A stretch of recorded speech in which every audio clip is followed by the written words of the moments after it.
공청회나 토론회 같은 것도 좀 진행되는 것 같다. 뭐 이런. 지금 뭐 엄청나게 올라갔기 때문에 충분히 논의할 때가 됐다. 이렇게 수치상으로는 볼 수 있는데 질적이나 구조적으로는 여전히 변동성이라는 문제도 있고 그와 연동된 전체적인 경제의 어떤 안정성 뭐 등등의 문제 등을 고려한다면 지금 아주 주요한 어떤 당면 실행 과제로 꺼집어낼 때는 아니라고 저는 봅니다. 저희 골든 에이지, 황금 시대. 역사책에 보면은 세계사에 다 어느 나라든지 골든 에이지라는 게 있잖아요. 저는 지금이 그 시작이라고 본다.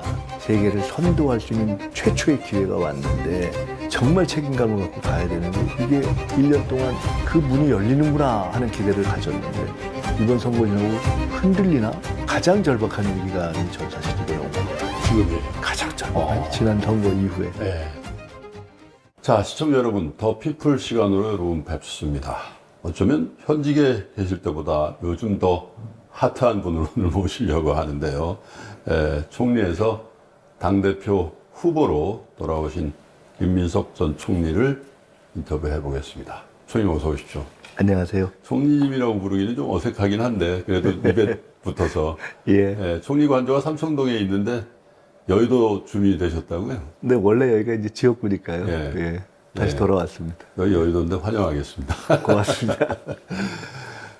총리를 한 1년 하신 거죠? 네.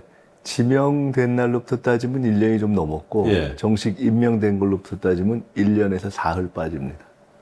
아마 역대 총리 중에서 1년이라는 기간 동안에 가장 바쁘고 힘든 총리 아니었냐. 대통령 일하시는 스타일도 그렇고, 그죠? 상사가 좀 악덕이어서. 1년을 좀 회고해보면, 그래도 바쁘고 힘들었지만, 이게 가장 큰, 뭐, 여러 가지 일이 있겠습니다만, 가장 보람됐다. 하나만 꼽으면 어떤 일일까요?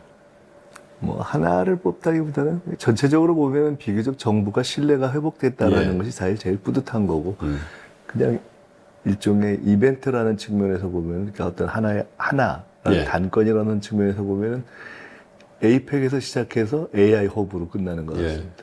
에이펙이 워낙 걱정을 많이 그렇죠. 했던 사안인데 비교적 안정적으로 끝났고 글로벌 AI 허브는 사실상 이제 유치를 하는데 제가 그래도 좀 기여를 했고 그게 길게 보면 우리 AI에 상당한 영향을 미칠 거여서 그게 좀 보람이 있죠. 네. 제일 힘들었던 건 뭡니까? 대통령 얘기도 나왔습니다만 일을 워낙 터프하게 하시는 스타일이기도 하고. 국무회의 때 바로 옆자리에 앉아 있는 예. 거 그게 상당히 긴장감이 예. 있죠. 예. 왜냐하면은 국무회의가 이게 보이지 않는 긴장감이 크거든요. 예.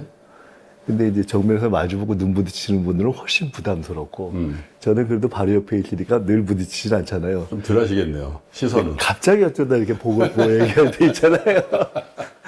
그럴 때는 사실 미리 생각 안 했던 얘기를 해야 될 때도 있고 예. 뭐 그런 것이 있죠. 이게 사실 알게 모르게 갖는 긴장감이 있고 또 뭐 새벽에도 예. 뭐 이렇게 문자나 텔레그램 보내고 이런 걸 잘 하시는, 워낙 잘 알려져 있잖아요. 그러게, 분이잖아요. 유명하시더라고요. 그리고 나서는 꼭 이건 다 말해도 된다고 지금 그러라고 보내는 건 아니다. 전혀 도움 안 되는 그런. 근데 제가 장관님들 인터뷰를 뭐, 가급적 좀 하게 되면은, 여쭤보면은, 그래도 그거 받는 게 좋다고 그러죠.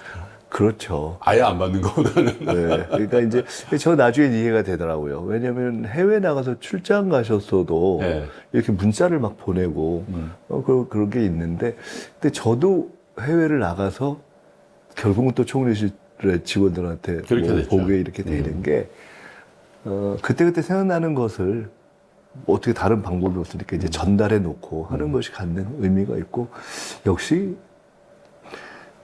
탑이 갖는 어떤 탑이 계속 열심히 일하고 있다라는 것이 주는 긴장감이 네. 조직에는 정말 굉장히 중요한 약인 것 같습니다.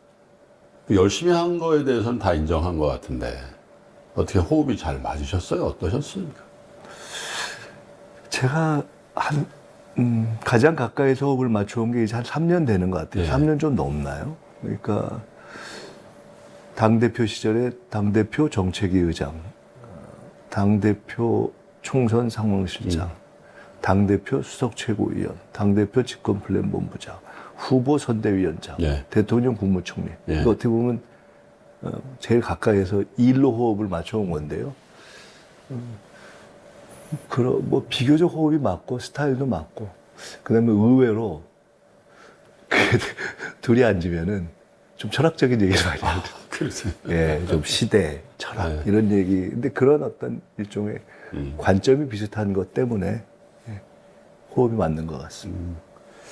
총리 그만두시자마자 당대표 출마를 하셨어요. 거의 시차 없이. 예, 그래서 당대표 하시려고 총리를 그만둔 것 같기도 하고 그렇게 돼 있는데 작년 말 이 자리에서 저하고 인터뷰 하실 때 로망 얘기하면서 당대표 나왔잖아요. 로망이라고 말씀하셔서 예, 지금 반대쪽에서는 그것도 비난하고 그러더라고요. 근데 자기 그때는 정치했다고. 정확하게는 사실은 당대표 말씀을 주셔서 민주당을 제가 살아가는데 민주당에서 이렇게 일하는 사람들은 당대표를 한번 해봤으면 좋겠다. 그거야 당연히 로망이죠. 이렇게 말씀드린 그야말로 일반론이었는데 그때까지만 해도 뭐 이렇게 딱 진도가 나갈 거라고는 꼭 확언하기 어려운 상황이었죠.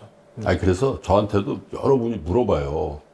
네가 그 얘기 물어봐서 얘기했잖냐. 그래서 어떤 상황이었냐. 그래서 모르겠어요. 저 미국에서 귀국하자마자라고 시차도 안 맞고 해서 그냥 실수하니까. 근데 대부분의 경우는 그렇게 얘기 안 하고 그분이 어떤 분인데 말실수하냐. 어? 네. 아니 근데 사실은 말실수가 아니고 저는 그게 사람들에게 로망이라는 단어가 그렇게 받아들여진다는 걸 이번에 처음 알았어요. 예. 근데 저에게 제 개념에서의 로망은 사람이 언젠가 이루고 싶은 꿈, 무슨 네. 버킷리스트, 저는 이런 걸로 사실은 이해하고 사용한 거였거든요. 근데 그 로망이 무슨 제 다음번 목표 이렇게 받아들여질 거라고 생각 안 하는 개념이었는데 굉장히 그게 뜨거워가지고 그게 로망이 뜨거운 게 아니고 3%가 뜨거웠던 거예요. 근데 그 로망이 이제 어쩌면 한 달 지나면 이루어질 수도 있어요. 그렇게 네. 예, 됐네요. 예.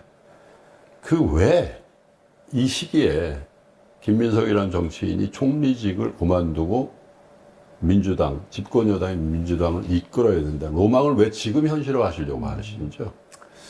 절박함이죠. 지금이 진짜 나라가 이제 반석 위에 올라갈 수 있을 것 같은 때고, 예. 거기에서 집권당, 여당의 역할이 사실상 결정적으로 점점 중요한 국면이 됐는데 예. 흔들릴 것 같다. 그래서 그럴 때는 뭐 제 개인의 역량보다도 대통령을 안정적으로 서포트하고 예. 그 다음 총선을 잘 준비해야 되는데 현재 당에서 쓸 수 있는 자원 중에서는 그 점에서는 제가 제일 준비되어 있는 것 같습니다. 근데 걱정들도 많아요. 왜냐면 그래 봐야 6월 달에 정부가 출범했으니까 이제 1년 조금 넘는 1년 된 정부인데 그리고 이게 정부 탄생의 이 경과도 진짜 말도 안 되는 계엄과 또 그로 인한 탄핵이 이어지고 이제 이재명 정부가 탄생한 지 1년이 됐단 말이죠. 그런데 집권 여당 크게 보면 범여권이 이렇게 분열하나 비정상이죠. 굉장히 걱정합니다. 예. 어떻게 그러니까 보고 계세요? 아니 1년 됐는데 이렇게 사실 1년 집권 1년에 당청 관계에 이렇게 소리가 난 적이 있었나? 예. 그리고 그것 때문에 1년 차에 열리는 전당대회가 이렇게 뜨거웠던 적이 있었나? 사실 저도 생각을 해봐요. 이거 왜 이러지? 예. 너무 이상한 거죠. 심지어는 무슨 다음 대선 얘기까지 나오잖아요. 그러니까요. 너무 황당한 거잖아요. 사실. 좀 생뚱맞죠. 그래서 이게 왜 이러지? 근데 어쨌든 그렇게 돼버렸으니 다시 이걸 정상화해야죠. 그래서 이제 잘 안정화시키는 것이 중요하다고 보고요. 적어도 제가 기대하기는, 그리고 저는 뭐 사실 확신을 가지고 있는데 제가 반드시 돼야 되겠다는 책임감을 갖고 있는 이유이기도 하고, 그러면 저는 다시 한 2, 3개월 내에, 물론 모든 이제 정부의 과정이 그렇듯이 어려움도 있고 또 흔들려고 하기도 하고 그랬지만은 저는 비교적 원래 그랬어야 할 정상과 균형을 되찾는데 전당대회를 잘 마치고 2, 3개월이면 안정을 찾을 거라고 보고 있습니다. 원인이 어디 있다고 보십니까? 이렇게 여건이 분열하고 또 그 정부가 그 지지율도 굉장히 고공행진하고 있었잖아요. 6월 3일 이전까지. 그죠? 근데 6월 3일 날 지방선거를 예를 들면 서울시장 선거를 아깝게 패했다거나, 그죠? 지역 보궐선거라든지 이런 데 몇 군데 굉장히 중요한 선거구에서 의석을 못 땄거나 뭐 이렇게 돼서 그 이후에 잠복해 있었던 것 같은데 그 분열의 양상이 굉장히 심각해졌고 그 중심에 또 총님도 있었던 그런 것 거 같아요. 있을 수 있는데요. 네. 이게 구조적이냐 아니면 어떤 일시적이고 국면적 요인이냐 예. 결과로 놓고 뒤로 설명하면 다 뭐 모든 것이 작동한다 이렇게 볼 수 있지만은 적어도 그렇게 안 되게 막을 수는 있었던 가능성이 상당히 있다고 저는 봅니다. 예. 이 미국은 대통령이 선거운동 하잖아요. 그렇죠. 우리는 그렇지 않잖아요. 예. 그 구조는 뭐냐면은 대통령과 총리를 포함해서는 선거 한 달 전쯤까지 쭉 달려서 국정 지지율이라는 걸 만들어서 선거를 담당한 당에 이렇게 바톤 터치를 하잖아요. 그리고 한 달에서 한 달 반 뛰어가는 거예요. 그 다음에 선거 결과를 만들어서 다시 정부에 토스하는 국정 지지율, 선거 결과, 국정 지지율. 근데 돌이켜보시면 불과 선거 한 달 전까지 다 15대 1, 뭐, 이렇게 다 본 거 아니에요. 그렇죠. 여론조사. 예. 그게 한 달 사이에 기대만큼은 안 되게 낙차가 떨어진 거잖아요. 예. 그때부터, 이거 알고 보니까 이 정도로 안정적인 건 아니었네? 그리고 이제 상대 보수 세력이나 보수 정당도, 우리가 다시 해볼만 하겠네? 그리고 다음번에 저 사람들의 우리 후보를 가지고 뭐 교체를 해볼 수 있겠네? 이제 이런 상황이 생긴 거지 않습니까? 예. 그러니까 그렇게 한 번의 선거 결과로 그런 상황이 생겼다는 것은 구조적인 요인이 잠복했다라고 설명할 수도 있지만 또 한편으로는 15대 1로 예상됐던 결과를 선거 시기에 잘 유지했다면 굳이 그런 상황이 안 있을 수도 있었던 거기 때문에 이 상황에서의 주요한 측면은 예. 아무래도 선거의 실행과 지휘와 관련된 문제였다고 저는 보고 있습니다. 그래서 늘 가지고 있는, 그러니까 예를 들어 우리 대통령님께서 말씀하신 구조적 다수가 예. 안정화되기 전까지는 늘 생길 수 있는 문제이긴 하지만은 저는 당청 관계, 여권 전체로 놓고 볼 때 당이 조금 더 안정화된다면은 이 부분은 좀 개선할 수 있는 상황이다 이렇게 봅니다. 그렇지만 하나만 더 말씀드릴 예. 것은 이제 모두가 이게 그런 것으로 흔들릴 수도 있구나라는 걸 봐버렸기 때문에 예. 더 어떤 구조적 요인에 의한 공격이나 공세나 흔들림 이런 것은 있을 수 있다고 보고 더 잘 강하게 단단하게 대처해야 되는 거죠. 최근에 가장 그 화제가 되고 유시민 작가가 유튜브에 나와서 그 부분에 대한 얘기를 한 것 같아요. 네. 예를 들면 명픽이라는 단어를 쓰면서 예를 들면 서울시장 정원호 후보 네. 그리고 국회의장 뭐 조정식 뭐 그리고 뭐 경기도지사 그때도 뭐 그 어떤 후보가 명픽임을 자처하고 다녀도 재지도 않았고 뭐 이런 구체적인 사례를 들면서 그 얘기인 즉슨 지금 총리님이 얘기하는 그 6.3 지방선거의 패인하고는 좀 다른 해석을 하는 거 아니겠어요? 예, 그래서 대통령이 서울시장 후보를 미리 점찍고 이게 사실 해서는 안 된 일이다. 이렇게 얘기를 하면서 선거 결과에도 그런 것이 영향을 줬다. 이렇게 얘기를 한 것 같은데 보셨습니까? 유시민 작가님께서 말씀하신 것이 뭐 꼭 다 맞는 건 아니잖아요. 또 틀렸던 적도 많고. 네. 그래서 뭐 그걸 일일이 평가할 거는 아닌 것 같고요. 평론의 영역을 이제는 조금 벗어나기로 결심하신 것 같다고 저는 사실 얼마 전부터 생각하고 있었어요. 어떤 의미신지요? 평론은 사실이 중요하잖아요. 예. 근데 이제 사실보다는 주장이 중요한 영역으로 이렇게 서서히 발길을 옮기시는 거 아닌가 좀 그렇게 생각하고 있어요. 정치를 하고 있다는 뜻입니까? 그거는 이제 본인의 판단이 제일 중요하겠죠. 본인이 이제 마음의 판단이 있으시겠죠. 다소 충격적인 얘기들 가운데 이재명 대통령의 통치 스타일에 대한 얘기를 했어요. 마키아벨리적인 통치, 그건 사실 구시대적이다. 예를 들자면 되게 좋고 이미지 좋고 인기 있는 일은 본인이. 그 마키아벨리에 나오는 얘기니까요. 그래서 또 험한 일, 욕먹을 일은 부하가 뭐 이런 구체적인 얘기를 하면서 했는데 사실 바로 밑에 총리를 하셨잖아요. 1년 동안. 동의하십니까? 어떠십니까? 이렇게 막 크게 어려운 이론이나 문자를 쓸 일이 아닌 걸 너무 과하게 이론을 네. 갖고 이렇게 설명하신 것 같다고 생각이 들고요. 사실과도 다르고, 뭐,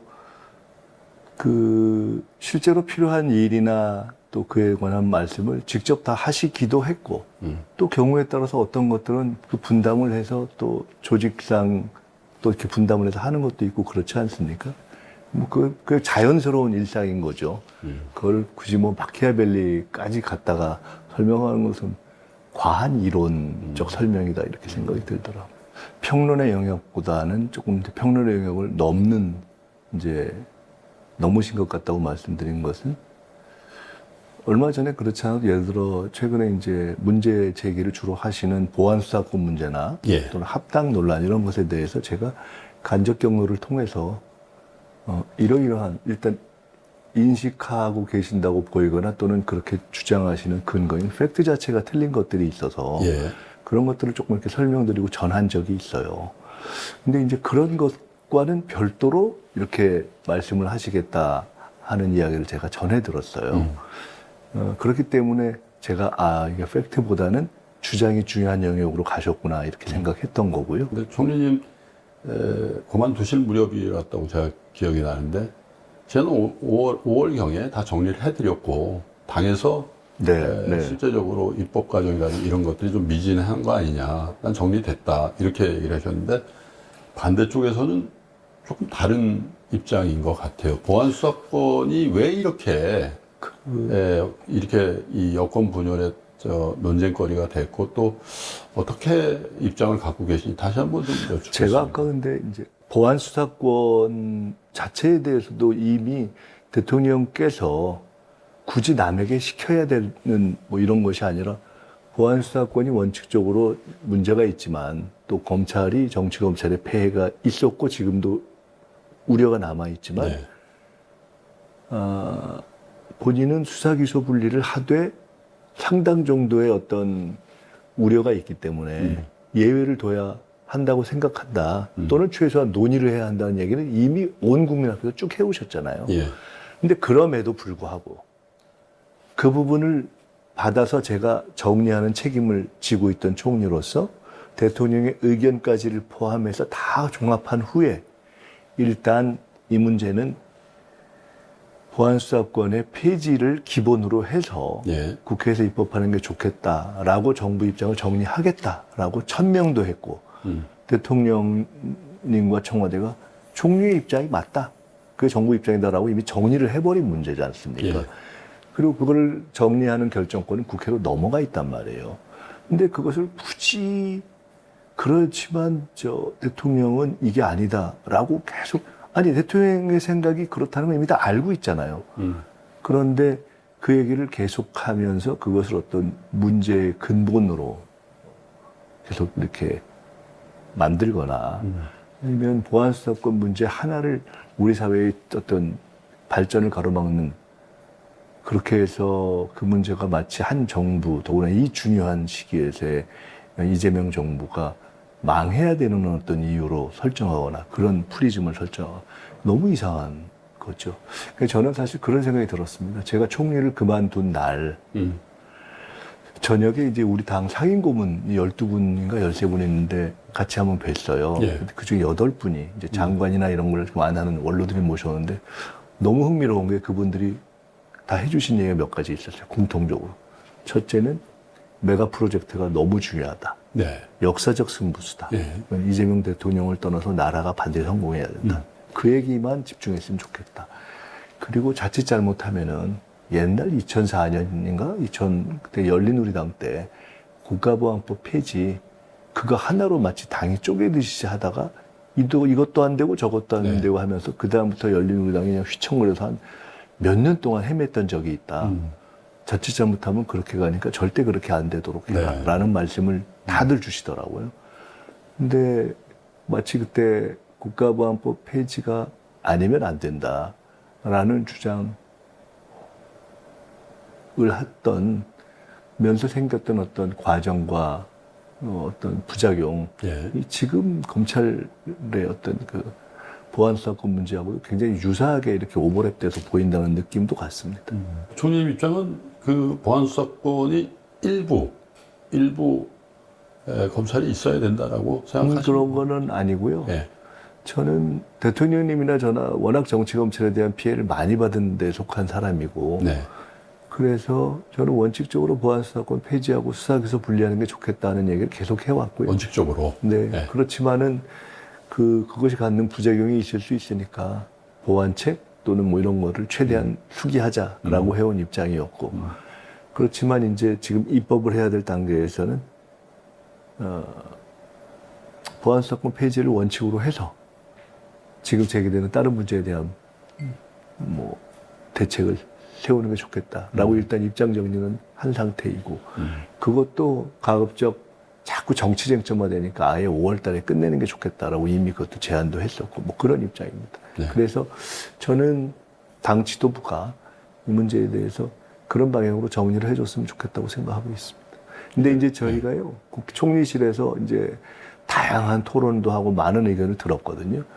그러니까 예외를 두자고 하는 의견으로부터 보안수사권을 폐지를 했을 때 지금 이제 경찰에 대한 문제점이 예. 경찰 개혁을 하는 것부터 시작해서 검경의 협의를 강화하는 것부터 시작해서 보안수사권을 폐지를 했을 때의 대안으로 얘기되는 소위 보안수사 요구권을 실제로 하는 걸 포함해서 나름 또 그 보안 체계 영역이 상당히 축적되어 있는 게 있습니다. 그리고 한 달 정도 남은 전당대에서 만들어질 새 지도부의 몫이라고. 그건 아니고요. 예. 원래는 이게 이제 10월 달에 이러저러한 법들 또 이제 우리 기관들이 움직여야 되기 때문에 7, 8월 전에 끝나는 게 좋죠. 그러니까 전당대회 전에 끝나는 것이 저는 최상이라고 봅니다. 실제로 그럴 가능성은 별로 없어 보입니다. 근데 이제 집중력을 발휘해야죠. 그러니까 쟁점이 사실 한두 가지가 있는 것이어서. 네. 그래서 참 좀 아쉽게 생각하는 것이 그걸 갖고 당청 간에 공개 토론회나 수기 과정도 좀 많이 갖자고 했는데 그게 잘 안 된 것이 좀 아쉬운데 그래도 이미 이렇게 됐기 때문에 한편으로는 전당대회가 진행되지만 당과 지금 법사위를 중심으로 해서는 밤을 새서라도 지금부터 한 달 내에 집중해서 해야죠. 당대표 선거 기간에 딱 겹쳐서 그게 현실적으로 가능할지에 대해서는 좀 우려가 있는 것 같고요. 그 말씀을 하셨으니까 이재명 정부의 외연 확장을 상징하는 용어로서 구조적 다수라는 얘기가 많이 나옵니다. 대통령께서 쓰시고. 그래서 일부 좀 파행적인 그 외부 인사 영입의 결과가 나왔단 말입니다. 그래서 이 부분에 대해서도 뭐 증축이냐 리모델링이냐 뭐 여러 가지 얘기가 나오는데 이 이재명 정부 특히 대통령이 추진하고 있는 외연의 확장, 구조적 다수에 대한 포용 어떻게 총리님 생각하세요? 저는 정치적 언어로는 통합연대 확장, 네. 그 다음에 또 다른 의미에서는 원칙을 지키면서 넓히는 것. 이 문제와 그 다음에 구체적으로 어떤 사람의 검증에 있어서의 문제가 생기는 문제는 별개의 문제라고 봅니다. 왜냐하면 지금 이제 일부 경우에 저 사람을 이렇게 확장한다고 받아들였는데 결과적으로 보니까 문제가 있는 네. 경우가 있잖아요. 근데 그 경우는 사실 이른바 우리 편이라고 하는 사람도 청문회라든가 등등 하다 보면 모르는 게 드러날 경우가 있기 때문에 그것은 검증의 문제다라고 생각됩니다. 정치 노선의 문제는 어차피 내란에 대해서 동의하지 않거나 이재명 정부의 국정 방향에 동의하는 쪽으로 내 입장을 정했다라고 하면 그 이전의 것을 정치 노선이 다르거나 철학이 다른 걸 갖고 다 시비하기는 어렵다고. 어차피 다른 걸 알고 받아들이는 거니까요.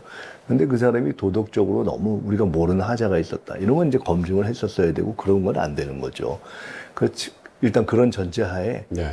큰 틀로 보면 저는 원칙을 지키면서 확장해 가는 것은 맞다고 봅니다. 정치 일반의 원리에도 맞고 덧셈 정치를 해야 된다는 점에서도 맞고 김대중 노무현 문재인 이재명 대통령이 다 공히 그런 방향으로 왔다고 생각하기 때문에 저는 그리고 그렇게 해서 확장을 해가지 않으면 우리가 4번의 민주정부를 수립해 봤는데 다 탄핵을 그러니까 탄핵 이후에 벌어진 두 번의 대선과 그 다음에 IMF 이후에 위기 상황에서. 만들어진 김대중 정부 그때의 IMF에다가 이인재 후보가 당시 표를 소위 얘기하는 여권표를 깨고 네. 이런 것을 다 종합해도 매번 아슬아슬하게 이겼거든요. 그렇죠.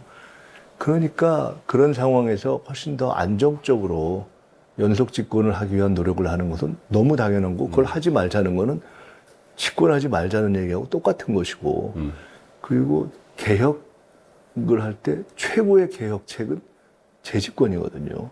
안 그러면 5년 있다가 다 뒤집는 걸 봤기 때문에 검찰개혁을 우리가 아무리 잘해놔도 5년 후에 친검찰적 정치검찰적 정권이 들어오면 다 뒤로 가는 거잖아요. 그래서 그 점에 있어서는 저는 원칙을 지키면서 확장을 하는 거 이건 뭐 당연한 거라고 보고 세상에 누가 소위 얘기하는 집토끼를 다 버리고 또는 개혁 세력의 DNA를 다 버리고 확장하자 그런 사람이 누가 있겠어요. 대통령이 그렇게 얘기한 적도 없고 아니 이 정부가 오히려 과거에 없었던 민주노총 출신 정규조 출신의 장관들을 막 쓰고 그런 정부잖아요. 그러니까 뭐 진보적 인사를 안 쓴 것도 아니고 그래서 더구나 지금 대통령이 한편 성장을 얘기하지만 이렇게 집요하게 예를 들어 노동의 문제를 얘기하고 산재 문제를 얘기하고 이런 경우가 어디 있습니까? 그렇기 때문에 하나를 가지고서 대통령의 어떤 전체적인 진보성, 이 정부의 어떤 개혁적 DNA가 마치 없는 것처럼 이야기하면서 그러니까 망할 것이다라고 얘기하는 것은 과도한 것을 넘어서 억지죠, 사실은. 생각을 하죠. 네, 알겠습니다. 며칠 전에 같이 이제 전당대회 당대표 후보가 된 김보미 후보. 네, 대부분 국민들이 잘 모르는 분이었는데 예. 그 영상이 아주 화제가 저도 됐어요. 이름을 알고 있었는데 이번에 이렇게 네. 말씀하신 건 처음 봤습니다. 아주 그냥 이 호응이 많습니다, 사실. 근데 그 중에 여러 가지 얘기를 했습니다만은 짱돌 든 586이 아직도 민주당의 주류다, 기득권이다. 네네. 이거 바꿔야 되지 않냐. 네. 근데 이제 김윤석 총리님은 어떻게 보면 이 상징이세요. 그렇죠. 86에 제일 네. 먼저 국회의원을 한 사람입니다. 그러니까요. 제가. 그리고 예. 또 학생운동의 상징적인 존재였으니까 현장에 계셨죠? 네, 있었습니다. 그때 예. 어떤 느낌이 드셨어요? 맞는 말이죠, 뭐. 네. 예. 제가 18년 야인 생활, 20대 정치 시작해서 30대 국회의원 처음 최연소하고 38에 서울시장 나와서 그 이후에 18년 야인 생활하고 2020년에 3선으로 국회에 돌아왔는데요. 예. 4선이 되는 2024년 총선, 지난 총선 때 원래는 제가 소위 이야기하는 험지로 갈라 그랬어요. 예. 제가 스스로. 그리고 제가 구체적으로 그렇게 방향을 정하고 지역을 정하고 여기에 누가 국회의원 딴 사람 했으면 좋겠다고 권유도 하고 그랬어요.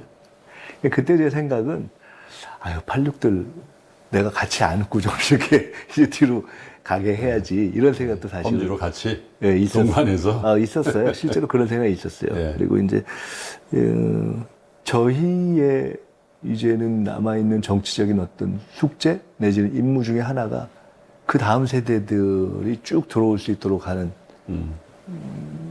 것이 중요한 정치적 임무의 하나라고 봅니다. 예. 이제 그것은 저의 주관적 영역이고요. 예. 그다음에 다른 또 의미에서의 객관적인 또 측면을 하나 말씀드리면 저는 20대부터 정치를 하면서 한 번도 정치에 있어서 세대 교체라는 것을 정치의 프레임으로 생각해 본 적은 없습니다. 예. 무슨 얘기냐면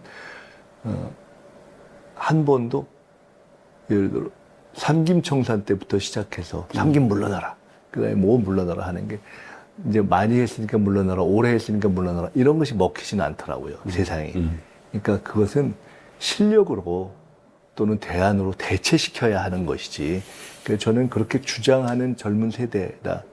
꼭 젊던 나이가 들든 나이가 들어서 뭐 70대, 80대가 돼도 그야말로 훨씬 더 진보적인 아이디어를 갖고 있는 그런 분이 있다면은 오히려 그런 분들이 낡은 30대를 교체해주고 뭐 이런 것도 좋잖아요. 그래서 저는 그런 것은 얼마든지 환영합니다. 그래서 저는 개인적으로 이제 86들이 더 그 다음 세대들에게 많이 문을 열었으면 좋겠다는 생각을 하고 있고, 저도 그런 역할을 해야 되는 것을 저의 임무의 하나로 생각하고 있고, 새로운 시대 정신과 능력을 가진 사람들이 많이 등장하고 그렇게 교체되고 또 알아서 또 그 때를 알아서 물러나고 그렇게 됐으면 좋겠습니다. 실제로 뭐 당내 문제를 떠나서 지금 집권 여당 또 이재명 정부의 지난번 6.3 지방선거의 결과도 그렇습니다만은 2030 세대의 입안이 굉장히 우려스러운 게 사실이거든요.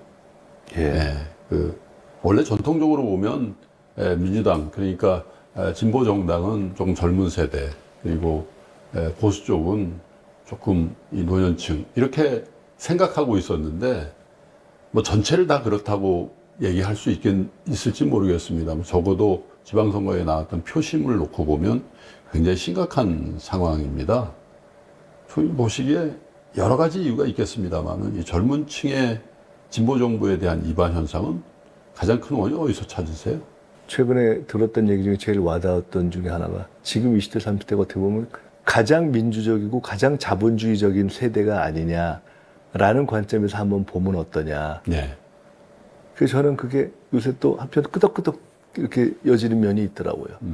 그러니까 우리 세대가 가졌던 민주에 대한 관점과 달리 변화된 관점에서의 어떤 공정관, 예. 민주관, 그런 것들, 그리고 어떤 변칙이라든가 이런 것에 대한 어떤 용납할 수 없음, 이런 새로운 가치관으로 이제 무장된 거예요. 예.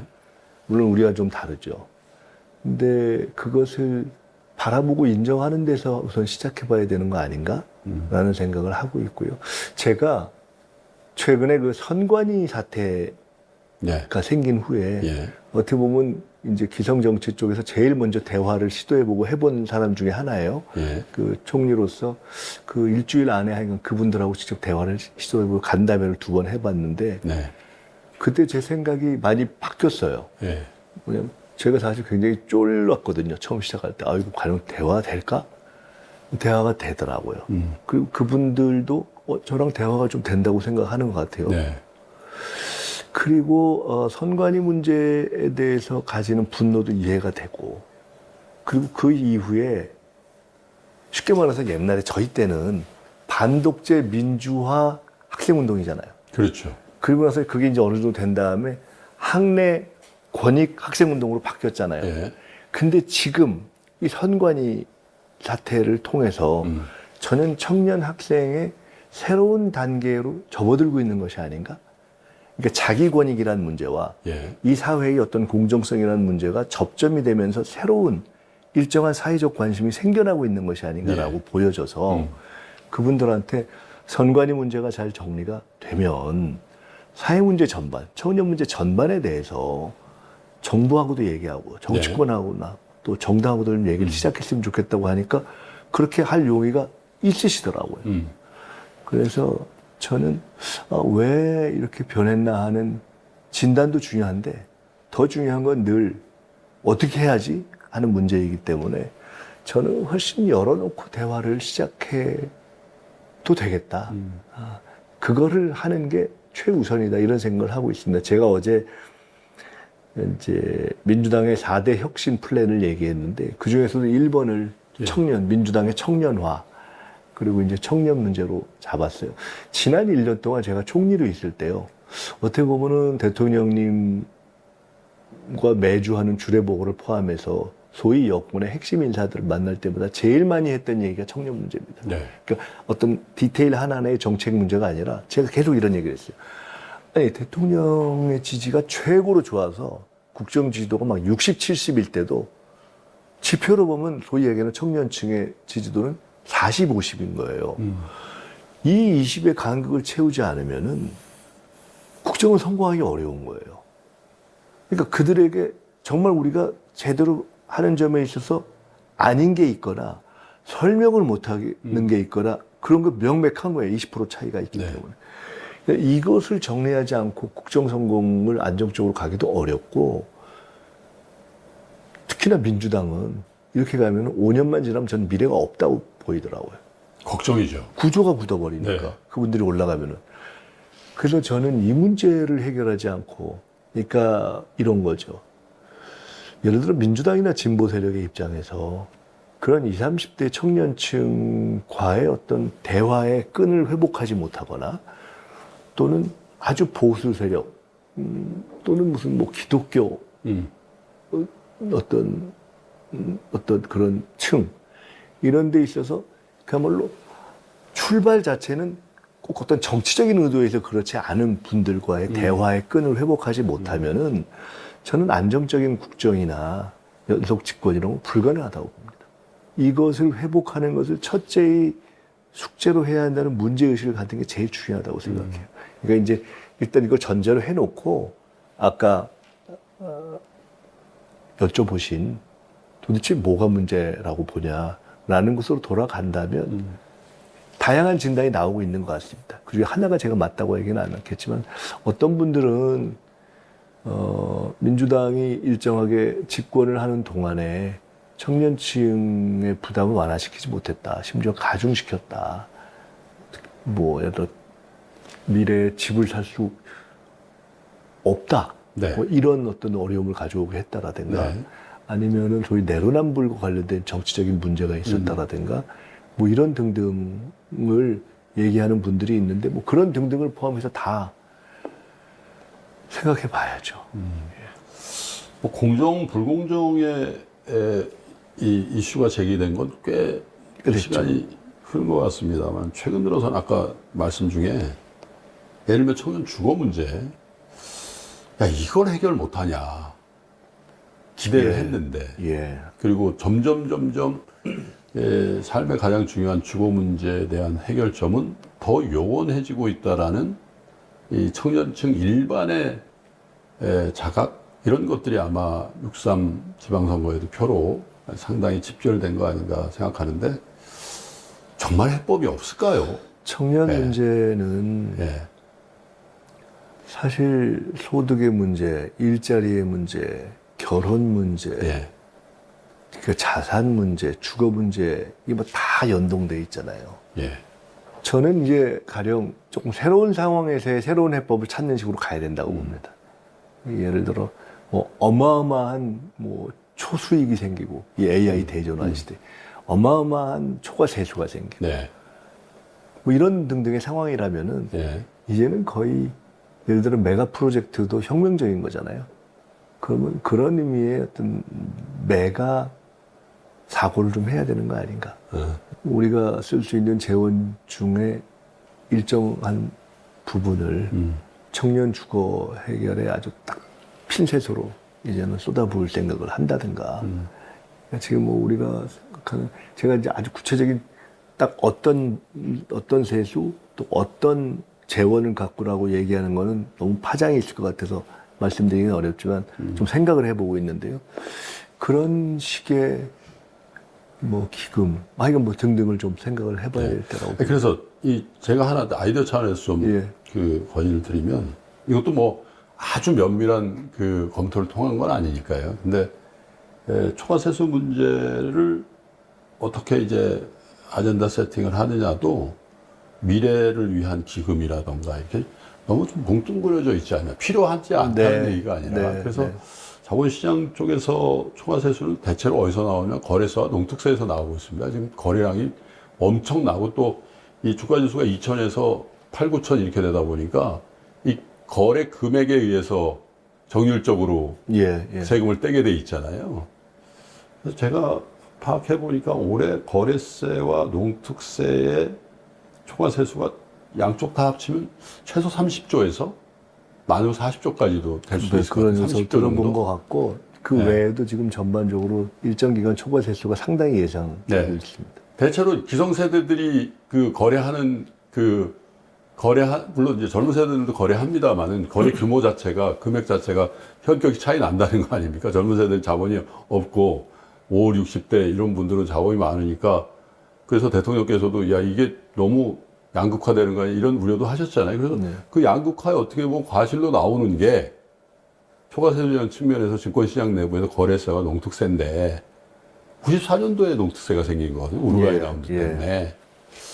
그때도 그런 특별한 목적세를 신설했다면 청년 주거에 대해서 왜 그걸 못하냐. 소화세수가 이렇게 있는데. 그죠? 지금 이제 말씀이 사실 이제 종부세도 설계의 어떤 배경 아이디어가 그걸 이제 지방과 연결한 면이 있지 않습니까? 예. 그러니까 이제는 우리가 전체적인 초과세수라든가 또는 그걸 통해서 만드는 예를 들어 뭐 미래대응 기금이라든가 이런 데 있어서 한편으로는 성장의 측면을 보지만 한편으로는 그 그늘의 측면을 봐야 되잖아요. 그늘, 양극화, 청년. 네. 요게 이제 저희가 생각하는, 그리고 특히나 당이 고민해야 될 영역이라고 봅니다. 제가 보니까. 정부는 아무래도 이제 당면 집행을 해야 되잖아요. 네. 그러니까 정부가 그러니까 출발할 때 가졌던 비전과 설계한 5년 계획을 막 달려나가야 되기 때문에 다른 생각이나 또 그 다음까지 생각하는 걸 하기가 쉽지는 않습니다. 물론 이제 그 준비를 지금 뭐 비전 뭐 2045, 2055 이런 등등을 하긴 하지만, 그래서 제가 생각하는 것은 당에서는 그런 한편으로는 성장 이거를 이제 같이 달려나가면서도 네. 그늘, 양극화, 청년 요 이슈를 꼭 지금 생각을 해야 되고요. 지금 말씀하신 뭐 농특세 등등의 아이디어를 포함해서 어떻게 어느 영역에서 대대적으로 이 청년 주거, 사실 청년 문제 여러 가지 중에 제일 집중해서 우선 풀어야 될 거는 일자리하고 주거죠. 그렇죠. 그리고 이제 연결해서 자산 형성의 문제가 있습니다. 그에 대한 좀 혁명적인 접근을 고려해 볼 때가 됐다고 생각하고요. 제가 사실 생각하는 지금 흐름이 조금 있습니다. 네. 근데 조금 더 축적해서 네. 그 부분은 더 숙성을 시켜서 말씀드리겠습니다. 네, 알겠습니다. 전당대회 얘기를 하다가 그 청년 문제로 이렇게 갔는데 네. 다시 좀 돌아오면은 정청래 전 대표가 결국 출마 선언을 했어요. 출마 선언의 변을 들으면서 가장 이건 뭐지? 이렇게 할 수 있었던 대목이 당대표를 기반으로 해서 대선 출마하지 않겠다. 대선 불출마 선언이 네. 당대표 출마 선언하고 같이 나왔단 말이죠. 어떤 입장이세요? 뭐 입장을 가지고 말고 할 문제는 아닌 것 네. 같아요. 왜냐하면은 원래 지금 이 시기에 사실 대선 얘기 나오는 게 너무 좀 다들 생뚱맞다고 생각하고 정청래 당대표의 임기 시간도 대선의 시간이 아니고 예. 지금 이번에 시작하게 될 당대표의 시간도 대선의 시간이 아니고 2년 다 해봐야 그 끝은 총선이어서 총선을 잘 하느냐 아니냐고, 대선의 시간은 그 다음 당대표거든요. 그러니까 뭐 그걸 이용해서 뭐 대선을 하겠다 말겠다라고 이야기할 계제 자체가 아니고, 그러면 그건 그 다음 당대표 문제여서 너무 생각을 많이 하셨다. 지금 우리는 그렇게 여유가 없고 국정을 안정적으로 성공시키고 총선 승리의 기반을, 왜냐하면 내일 모레 선거하면 과반할 수 있냐, 누구도 100% 자신하기 어려운 네. 그런 상황이거든요. 그래서 저는 이제 당대표에 나온 것 자체도 그렇고 국정을 안정적으로 뒷받침하고 총선 승리의 기반을 만들기 위해서 나온 거기 때문에 이 당대표 뭐 아무리 해봐야 뭐 대선하고 뭔 상관이 있겠어요. 직국계 질문을 드리겠습니다. 아유, 로망이세요?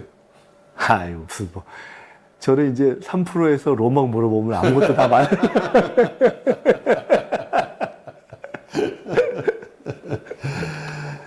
정치 문제는 이 정도 할까요? 예, 그러시죠. 저희가 경제나 또 투자에 관심 많은 분들이 많이 보시니까 예. 대통령께서는 주식에 굉장히 관심이 많으셨고 또 예. 그 정치를 하시기 전에도 네. 주식을 많이 하셨다라는 얘기 네. 이 자리에서 예. 두 번 예. 하셨는데 예. 초임 주식을 좀 해보셨어요? 아니요. 저는 네. 저는 그야말로 저 시뮬레이션 주식파입니다. 그게 이유가 좀 있는 것이, 예. 제가 잘 모르시는데 실제로 경제 관련 정책이나 일을 좀 많이 했습니다. 네. DJ 대통령께서 정치를 하려면 경제를 알아야 된다 그래서 제가 첫 초선 재선 때 네. 재경이 정무위를 쭉 했고, 그러시군요. 그리고 재경이 정무위를 하는 동안 6년 내내 상임위에서 1등이었습니다. 네. 의원평가. 그리고 IMF 때 제가 IMF 그 비대위 이현재 위원장이 제가 그 대변인이었습니다. 아, 예. 그리고 심지어 그거를 IMF 멤버를 구성하는 일을 했습니다. 그래서 그런 일을 좀 했는데 주식과 관련한 건 왜 그랬냐면 그 재경이 초반 할 때 네. 어느 신문에 제가 주식을 뭐 어딜 걸 무슨 뭐 몇십만 주를 가지고 있다는 한 주도 없을 때 제가 예. 30대인데 그게 나왔어요. 사실과 달랐어요. 근데 하도 제가 학을 띄어가지고 그때 그 일이 정리되면서 절대 내가 주식 투자는 안 한다. 이렇게 했는데 맞지 않는 거죠, 사실. 그 뒤에 계속 생각을 하면서 정치인이 주식을 해야 되는데 그래야 경제를 알고 네. 당연히 국민들의 일상과 다 있고 이런 생각을 하면서도 그때의 트라우마도 있는 데다가 뭐 그렇게 할 수 있는 여력도 별로 없고 그래서 주로 저는 주식을 책으로 하고 공부로 하고 이렇게 보고 근데 이제 시뮬레이션을 안 할 수가 없잖아요.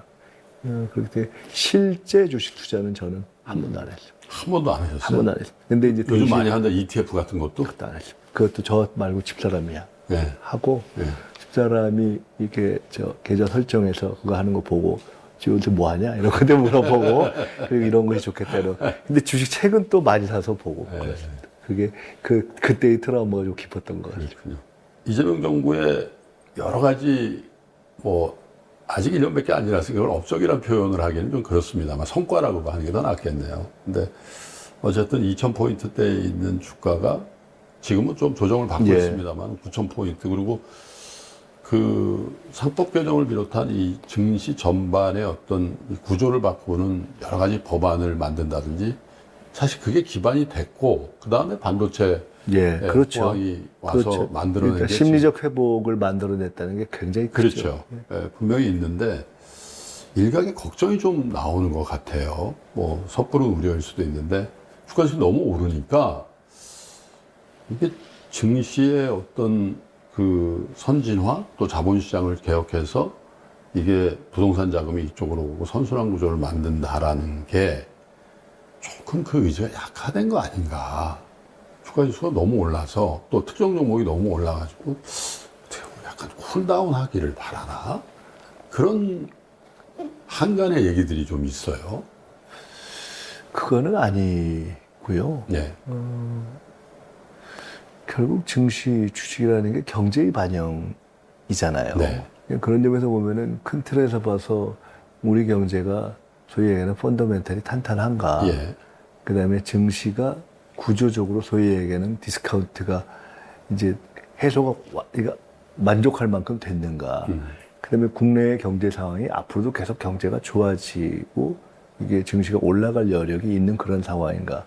이 세 가지를 종합해서 볼 때는 한국 경제가 그런 대로 그래도 펀더멘털이 탄탄하고 경제 성장률이 계속 올라가고 그럼요. 있죠. 그리고 1, 2차 상법 개정을 통해서 사람들의 걱정이 있었지만 확실히 증시 개선 효과가 있었는데 네.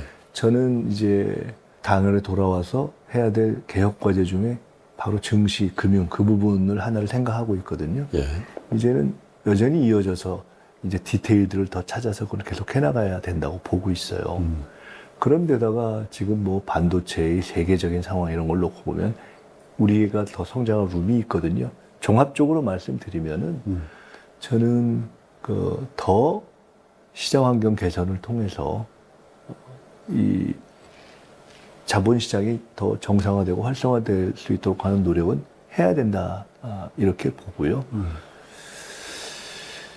저희가 대선 준비를 할 때, 그러니까 한참 윤석열 그 탄핵 이제 진행될 때 대선이 실제로 되기 한 몇 개월 전에 대통령님하고 둘이서 이런저런 얘기를 한 적이 있는데 그때 국가 비전의 문제를 이야기하면서 이 국가 비전을 어떻게 생각하시냐. 최고 당면거지는 뭘로 생각하냐. 이런 얘기를 할 때 여러 가지 얘기했는데 대통령이 딱 명확하게 있더라고요. 현재는 성장 회복이라고 본다.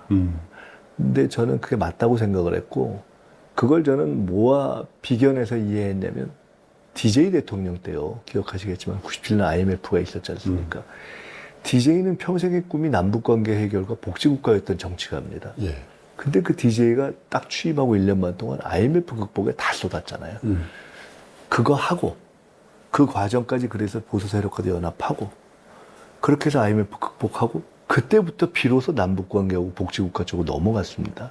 저는 지금 여전히 우리가 그런 성장 회복이 가장 중요한 초점인 단계에 있다고 봅니다. 물론 그 외에 여러 가지 정치, 사회적인 아젠다와 과제가 있긴 하지만 그래서 그 점에 있어서는 흔들림이 없고 그래서 이런 어떤 자본시장의 정상화, 더 발전, 증시 활성화, 더 개미들의 보호 이런 것과 관련된 정책 기조가 흔들릴 가능성은 없다. 또 없어야 한다 이렇게 생각합니다. 관련해서 그 주가가 너무 많이 올랐다라는 그 시각을 가진 분들 네. 중에는 부자가 더 부자 된다 이런 시각도 네. 좀 있는 것 같고 민주당 내에도 몇몇 의원들은 그럼요. 그런 생각을 갖고 있고 그래서 이게 어쩌면 이 유보되었던 네. 유보라는 표현이 맞는지 모르겠습니다만 금투세 네. 부활할 수 있지 않나? 그리고 뭐 그런 기조의 뭐 공청회나 토론회 같은 것도 좀 진행이 되는 것 같다. 뭐 이런 보도 듣고 해서 금융 투자를 하시는 분들은 모종의 그런 걸 생각하는 분 하실 수도 있겠네요. 지금 어떤 말씀 입장이세요? 들어보니까. 근데 이제 금투세 논쟁을 저희가 치열하게 이 대선 전에 할 때 예. 그때 제가 이제 수석 최고위원 때인데 마침 그때 제가 금투세 문제를 지금은 유보하는 게 좋겠다. 예. 라는 입장 전환을 할 때 당의 입장을 정리하는데 제가 조금 이렇게 좀 선도했던 일이 있습니다. 예. 근데 그때 정리를 할 때는 금투세가 이 시장이 충분히 안정화된 이후에 재론하자였습니다. 그걸 어떤 수치상으로만 본다면 대선 전에 금투세를 논의하던 때에 비하면 지금 뭐 엄청나게 올라갔기 때문에 충분히 논의할 때가 됐다. 이렇게 수치상으로는 볼 수 있는데 네. 그건 수리적 접근인 것 같고 저 개인적으로는 질적이나 구조적으로는 여전히 변동성이라는 문제도 있고 그다음에 그와 연동된 전체적인 이 우리 경제의 어떤 안정성 뭐 등등의 문제 등등을 고려한다면은 지금 그 문제를 다시 아주 주요한 어떤 당면 실행 과제로 꺼집어낼 때는 아니라고 저는 봅니다. 저는 그렇게 생각하고 대통령님께서도 그렇게 생각하실 거라고 보고 정부나 당도 저는 그런 방향으로 생각할 거라고 보고 제가 당대표가 된다면 또 그런 생각을 저는 유지해 갈 것입니다. 이게 워낙 거래세, 농특세가 초과세수가 엄청나게 생기고 있어서 세수라는 측면에서만 본다면은 네. 금투세 논쟁을 이미 처음에 할 때도 그건 세수라는 측면에서 사실은 큰 의미가 있지는 않거든요. 지금은 더하죠. 그러니까 어쨌든 한 달 동안의 이 당대표 전당대회 이 지역을 돌면서 하시잖아요. 그죠? 그래서 사실 아주 본격적인 선거 전에 이제 막 돌입하고 있는 상황이신데 뭐 당사자한테 여쭤보는 게 좀 그렇습니다만은 어떻게 전망하십니까? 지지를 받으실 거라고 보시는지요? 절박하니까요. 네. 제가 뭐 꼭 개인적인 어떤 영광, 로망만을 위해서 나온 것은 아니고 절박함이 아니면 사실은 이 시기에 총리를 이제 내려놓고까지 나와서 어떤 분들은 아유 김민석이 저렇게 센 말도 하는 사람이었어? 뭐 이렇게 얘기하실 그래서 정도로. 놀라는 분도 있더군요. 근데 사실은 최근에. 원래 제가 굉장히 정면 돌파형인 예. 입니다. 뭐 계엄을 처음 경고할 때도 그렇고 그걸 놓고 국회에서 그 김영현 씨라든가 이런 분들하고 정말 살벌하게 싸웠고 네. 이낙연 전 총리가 당내에서 이렇게 흔들 때 사쿠라라는 얘기를 아무도 얘기 못할 때 그렇게 때릴 때도 그렇고 제가 그렇게 이제 좀 센 발언을 원래는 하는 사람인데 한 1년 동안 이제 정리하니까 다 잊으셔서 그랬던 것 같아요. 어쨌든 하긴 2인자로서 목소리를 낼 수 있는 환경은 아니죠. 네, 근데 어쨌든 제가 뭐 또 막 척지고 하는 또 그런 스타일이 아니고 비교적 이렇게 조화를 추구하는 사람이어서 그런 점도 있을 텐데, 근데 그런 제가 이렇게 돌아오기로 결심하고 돌아와서 비교적 이제 명료한 입장을 밝히면서 하는 것은 그만큼 절박하기 때문이거든요. 저 개인의 문제를 떠나서 절박합니다. 요 말씀을 혹시 드릴 수 있으면 꼭 드리고 싶네요. 선거 사흘 전에, 사흘 전인가 나흘 전에, 그러니까 지방선거 재보궐선거를 앞둔 사흘 전에 매주 하는 주례보고 때, 대통령님하고 저하고 이제 둘이서 또 이런저런 얘기를 나눌 때, 제가, 저는 요새, 그때만 해도 선거가 이러다가 조금 결과가 안 좋을 거 아니야? 라는 우려를 다 할 때였어요. 네. 깊이. 직전이니까. 직전이니까요. 네. 정말로 혹시 서울도 질 수 있는 거 아니야? 라는 생각을 하고 뭐 부산도 질 수 있는 거 아니야? 라는 생각을 할 때 그때 저는 요새 제일 많이 생각하는 게 시대입니다. 시대. 그런 얘기를 했어요. 아까 말씀드렸듯이 철학이나 시대 얘기를 저희가 많이 한다 그랬잖아요. 저희 골든 에이지, 황금 시대. 역사책에 보면은 세계사에 다 어느 나라든지 골든 에이지라는 게 그렇죠. 있잖아요. 네. 뭐 영국은 빅토리아 시대였다. 미국은 뭐 뉴딜 시대를 거치면서 초강대국이 됐다. 스웨덴은 뭐 30년의 이 사회민주당의 장기 어떤 집권을 하면서 복지국가를 만들었다. 이런 시대가 있잖아요. 네. 저는 지금이 그 시작이라고 본다. 그래서 한국이 최초로 뭐 K 이니셔티브라는 표현을 쓰기도 했고 대체불가 대한민국이라는 표현을 지금 쓰기도 하고 저는 황금시대라는 표현을 쓰는데 딱 그 시작에 들어왔는데 세계를 선도할 수 있는 최초의 기회가 왔는데 정말 책임감을 갖고 가야 되는데 이게 1년 동안 그 문이 열리는구나 하는 기대를 가졌는데 이번 선거 지나고 흔들리나? 잘못하면 그게 아니라 흔들리나? 구조적으로 이런 청년들과의 접점을 해결하지 못하면 향후 한 5년, 10년 후에는 아예 그냥 가능성이 없어져 버리나? 제가 정치를 시작하고 몇 번의 어떤 위기감이 있었는데 그 중에 가장 절박한 위기감이 전 사실 이번에 온 것 같아요. 지금이에요. 가장 절박한 지난 선거 이후에 네. 잠이 안 오는. 그래서 그런 절박함 때문에 했기 때문에 저는 반드시 이기려고 노력을 하고 있고 또 반드시 이겼으면 좋겠고 반드시 또 승리할 수 있도록 민주당을 사랑하시는 모든 분들이 힘을 모아주셨으면 좋겠고 그래서 제가 이번에 아예 1인 1표 처음 하니까 그 뜻에 맞게 100% 투표해 주십사 부탁을 드리고 있습니다. 민주당의 투표권을 이번에 가지신 분들은 또 뭐 여론조사로 국민 지지 이런 걸 정할 때도 최대한 다 투표해 주셔서 진짜 이게 나라의 명운이 걸려있는 의외로 한정당의 투표지만 그럴 수 있다. 전 실제로 그렇게 보거든요. 그 관련해서 좀 한두 가지만 더 네. 여쭤보면 그 100% 투표해달라고 호소하시면서 네. 이중당적 얘기를 제기하셨어요. 네. 실제로 민주당 내 이중당적자 문제가 그렇게 심각합니까? 저는 이 문제 제기가 좀 생소했거든요. 이게 이제 정치 사회 과정에서 어떻게 뭐 하다가 그런 상황이 생길 때가 있어요. 예. 가령 제가 왜 그 경험을 하냐면은 전에 김한길, 안철수 두 분이 새정치민주연합이라는 거를 만들면서 그렇죠. 민주당명을 버렸을 때 예. 제가 그 민주당명을 지켜야 되겠다고 생각해서 한 2년 동안 그 당명을 만들어가지고 그 등록하고 유지했던 적이 있어요. 예. 나중에 그걸 이제 문재인 대통령께서 말씀하셔서 당에 다시 이렇게 복원을 시켰는데 사실 원래대로 하면은 민주당 분들이 그걸 지켜야 되는데 그게 이중당적 때문에 안 되는 거거든요. 그러니까 아예 민주당적이 없는 분이면서도 민주당명을 지켜야 되겠다고 생각하는 사람을 정당법상 요구되는 10,000명을 만들기가 정말 어려운 거예요. 그걸 제가 해봤거든요. 예. 근데 가령 지금 이중당적이라는 것은 결국은 민주당과 조국혁신당의 이중당적, 결국 그 현실 문제겠죠. 조국혁신당이 만들어질 때, 저거 참 안타까운데 저 당이 또 만들어져야 되겠네 하는 과정에서 그렇게 당적을 큰 어떤 다른 생각 없이, 악의 없이 네. 만들어지거나 하게 된 경우들이 전 있을 거라고 봐요. 그리고 그렇게 얘기하는 분들이 있어요. 주변에서. 그리고 일부 이 진보 진영의 유튜버들 가운데에는 그런 이중당적이 뭐 있을 수 있지 이렇게 얘기하는 분이 있어요. 그렇지만 첫째 정당법상 허용되지 않고 네. 둘째 도의상으로 꼭 맞는 건 아니죠.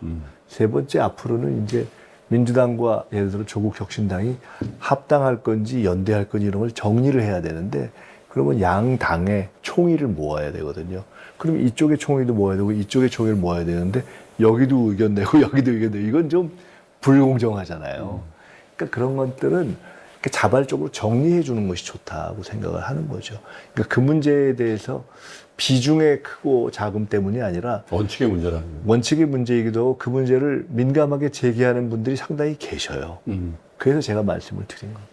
이런 것들 하나하나 이렇게 정리해가는 게 저는 결국 모든 난제는 그냥 터놓고 얘기해서 정리해가는 게 좋다고 보거든요. 말이 나왔으니까요. 같은 그 말씀을 하시면서 신천지 얘기를 하셨어요. 네네. 그 신천지 하면 사실 저쪽 야당 쪽 당내 이슈라고 국민들이 대부분 생각하거든요. 네네. 신천지 개입 차단하겠다 이런 말씀. 단호하게 신천지는 하시더라고요. 뭐 여야의 문제라기보다는 최근 이제 지난 대선 과정 등등에서 제기됐던 네. 종교 세력의 정치 개입 문제죠. 본질적으로는. 그리고 그런 것이 일정한 그런 시도가 있음이 드러났잖아요. 드러나고 있고. 네.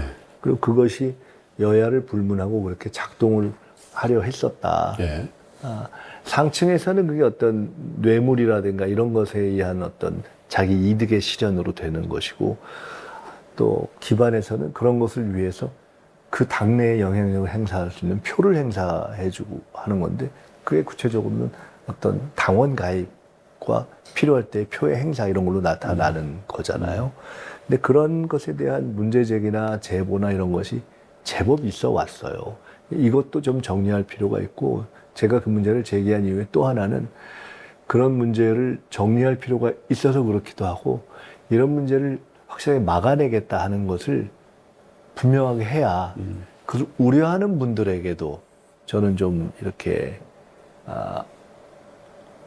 너무 걱정하지 마시라고 하는 의미가 있다 라는 거고요. 그래서 제가 말씀드린 대안 중에 하나가 최대한도로 투표를 해서 세상에 모든 일, 가령 이런 거 있지 않습니까? 단일화라는 정치적인 어떤 방식이 제기된 이후로 우리 정치에는 끊임없이 역선택에 대한 우려가 있습니다. 그러니까요.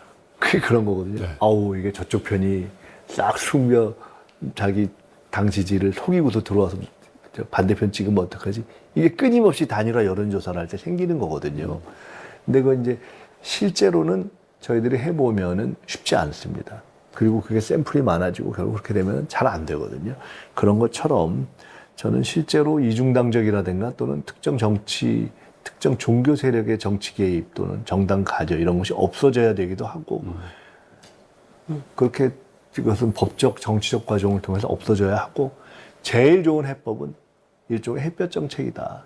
햇볕을 쬐서 병균을 사라지게 하는 게 좋은데, 그 제일 좋은 방법은 대대적인 투표죠. 그 민주당이 100만 넘는 권리당원이 있으면 이번 기회에 그냥 몽땅 투표하자. 그게 최상이다. 저는 이렇게 봅니다. 아주 현실적으로 그런 불순한 의도의 선거 개입을 정당 차원에서 철저하게 막을 수 있는 방법은 없을 것 같아요. 제가 뭐 가입하겠다는데 그걸 막을 수도 없고. 그래서 그게 원칙적으로는 네. 우리 사회가 이게 참 묘해서, 그러니까 동네에서 아는 사람이, 제가 옆집 사람이 나 이 당 좀 가입해줘.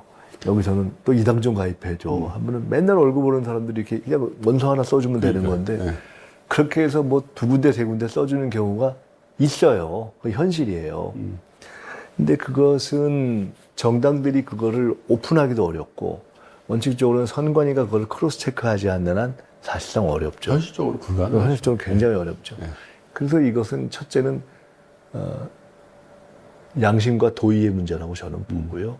그리고 어떤 관례의 문제라고 보고, 그렇지만 그것이 문제가 그냥 다 덮이진 않는다.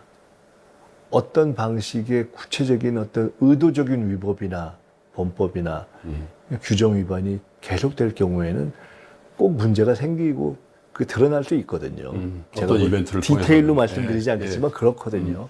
가령 뭐 신천지의 종교 개입도 그렇고.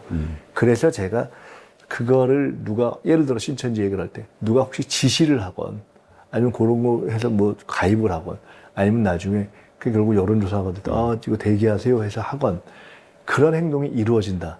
그건 나중에 100% 결국은 저는 실마리가, 꼬투리가 잡히게 된다고 확신합니다. 그래서 괜히 그런 거 하지 마시라고 말씀드립니다. 알겠습니다. 자, 많은 분들이 보실 것 같습니다. 주민님. 당대표가 되시면 2년 동안 이제 여당을 이끄셔야 되고, 또 지금 약간 뭐라고 표현할까요? 좀 삐긋삐긋하다고 할까요? 예, 정부와의 관계, 청와대와의 관계도 봉합을 하셔야 될 것 같고, 또 사실은 야당과의 관계도 네. 지금 거의 작동하지 않고 있잖아요. 실제로 네, 야당이 네. 있음에도 불구하고 상임위라든지 이런 이슈를 볼 때 저희 정치 실종을 보고 있다라는 느낌도 국민의 한 사람으로서 갖고 있거든요. 그래서 그런 여러 가지를 아우러서 이제 출사표를 던지셨으니까 네. 국민들에게 또 민주당원들에게 어떤 정치 또 민주당을 어떻게 이끌어가겠다는 말씀으로 이 인터뷰를 좀 마감할까 합니다. 예. 여당다운 여당, 안정적인 집권당으로 당을 다시 변모시키겠습니다. 역시 여당은 국정의 중심인 대통령의 국정을 잘 뒷받침해야 되기 때문에 아주 신속하고 전면적으로 이 정부와 대통령의 어떤 국정 방향을 입법이나 정책이나 메시지로 뒷받침하는 그런 체제를 안정시키겠습니다. 야당과도 사실은 제가 총리로서 적어도 마음은 그랬는데 대정부 질문이나 이런 걸 답할 때도 원칙은 지키지만 최대한도로 예의는 갖추려고 노력했는데 그런 것을 여당 대표로서도 그렇게 하겠습니다. 그래서 불필요하게 갈등을 일부러 만들어내는 것은 할 필요가 없다. 그리고 최대한도로 원칙을 달리하면서도 할 말은 서로 할 수 있는 정도의 분위기를 만들어낼 수 있도록 그렇게 노력하겠습니다. 제 스타일도 그렇고 지금까지 그렇게 해왔고 아마 야당 분들도 그렇게 예상할 거라고 생각합니다. 그리고 당의 어떤 구조적이고 장기적인 미래를 위해서 제일 중요한 청년 문제를 포함해서 그런 장기적으로 해결해야 될 문제들을 이재명 대통령께서 대표 시절에 제일 잘했다고 생각되는 것인 수기와 토론의 부활을 통해서 하겠습니다.